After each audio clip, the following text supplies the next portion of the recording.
So in today's video, I'll be showing you how to delete a fake profile on Instagram. First, open the Instagram app. Now you can either go to your followers or following list if you know someone using a fake account, or simply use the search bar to look up the username of that account. Once you're on their profile, tap the three dots in the top right corner. From there, select Report.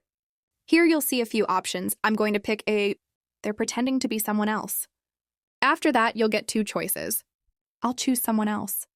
And then search for my friend's name that this account is pretending to be. Finally, tap on Submit Report at the bottom. At this point, you'll also have the option to block or restrict the user, or read more about Instagram's community guidelines.